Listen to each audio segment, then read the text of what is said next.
Hi, hello, hello, how are you over there? My dear brother and sister, once again, this is your covenant sister, Lou Rivera, that always greetings you. Good morning, good afternoon, and here in the Philippines is good evening. Yeah, hallelujah, praise God. So, how are you, my dear brother and sister? Maybe some of you are still cooking. Me, I'm not yet get my dinner. Yeah. So we start early now. So we later I have to take my dinner. Okay. So I continue to invite each one of you just for 30 minutes or what. We have our to join us in our devotion tonight. We are still in the woman, thou art healed and whole. This is a 90-day devotional journey. Amen. Okay. So while waiting for our brothers and sisters in God's kingdom, and for our visitors tonight, I just want to minister each one of you through this song. Yeah, this is also old songs. I'm singing also the old song, but it's a nice song by Sandeep Pati. Yeah. Okay, so if you know the song, you can sing it with me. Amen.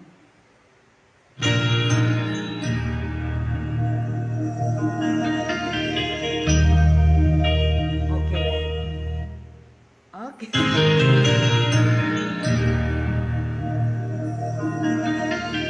Jiten, ti amo, iya ti biyu.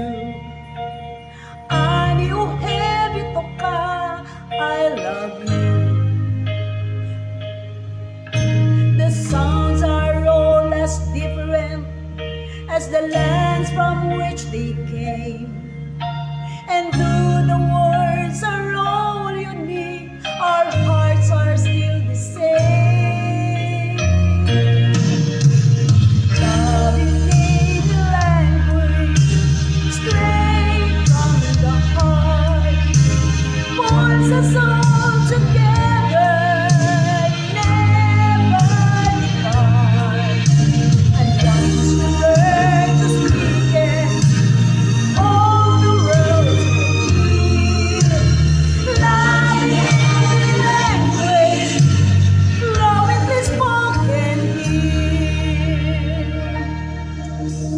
We teach the young our differences, yet look on how we're same. We love to laugh, to dream our dreams. We know the sting of pain. From Leningrad to Lexington, the farmer loves his land. And daddy Soviet misty-eyed to give his daughter's hand. Oh, baby, realize how much you wish to share. We'll fight too much in common to pretend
That is one of my favorite song. Hallelujah.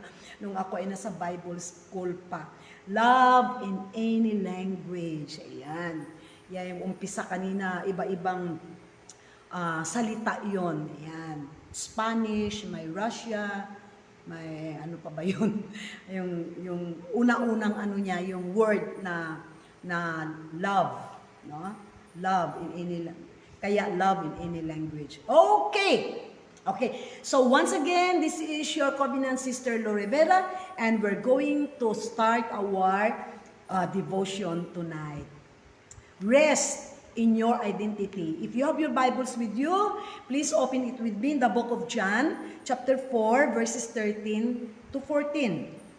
Jesus answered and said unto her, Whosoever drinketh of this water shall thirst again, but whosoever drinketh of the water that I shall give him shall never thirst, but the water that I shall give him shall be in him a well of water springing up into everlasting life. Hallelujah. Amen.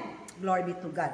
So Jesus confronted the woman at the well with some exciting truths. Hallelujah. He was sitting at the well, waiting for someone to return.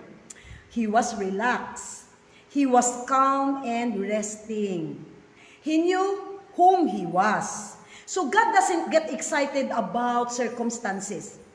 Another time, if you will remember, the disciples and Jesus were on the ship. A storm arose and appeared to be about to sink the ship. Do we remember that? So, however, Jesus didn't become concerned about circumstances. In fact, he was sleeping, yes, resting in the middle of a crisis. So, everyone else was running all over the boat, trying to figure out how they would get into life jackets and everything and into the lifeboats. And was Jesus resting because he was lazy? No, he was resting because he knew he was the greater than the storm. Yeah, glory to God. Amen, my dear brother and sister. Hallelujah. He was resting because Jesus, he know that he was a greater, than the storm. Hallelujah, glory to God. And Jesus rose up and spoke to the winds and waves and said, Peace, be still. Hallelujah. In Mark chapter 4, verse 39. So, when you know who you are, you don't have to struggle. Amen. You don't have to struggle. You don't have to wake him up. Hallelujah. Glory be to God. So, for your healing journey, when you know that you are secure in Christ, you can rest anytime, anywhere. Of course, storms will arise that try to shake everything around you. Such comes with the territory of living in this world. Storms are common. What's uncommon is the woman who remains steadfast in the storm. Yeah, amen. So, how is this possible?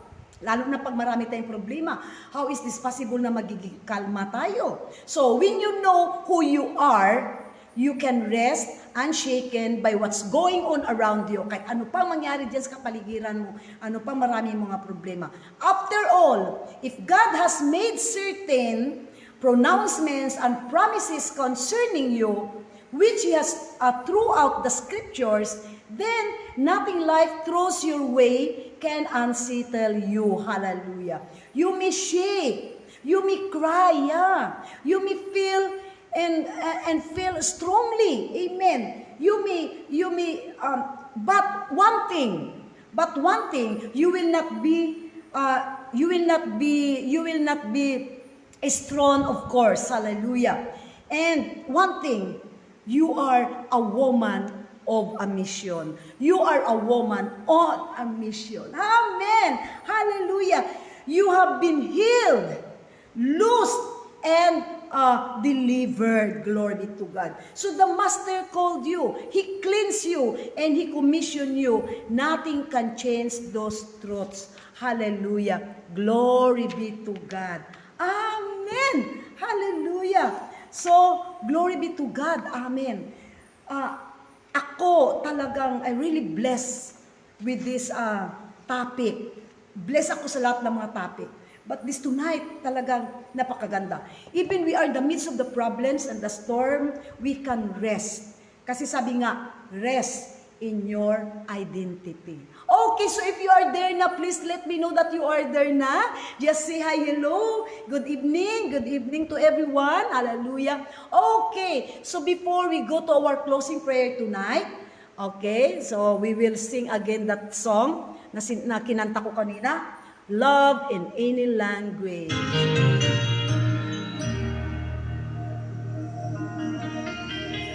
Jitem ti amo, ya ti biayu, aniu heavy toka, I love you.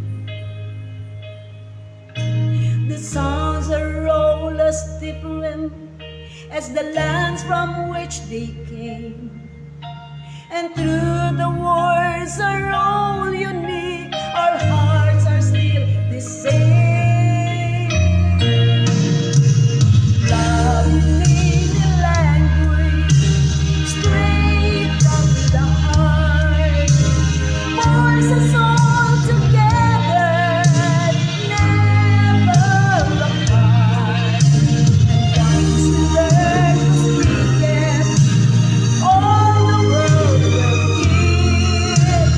Love in any language.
Lord. Hallelujah. Glory be to God. Yeah.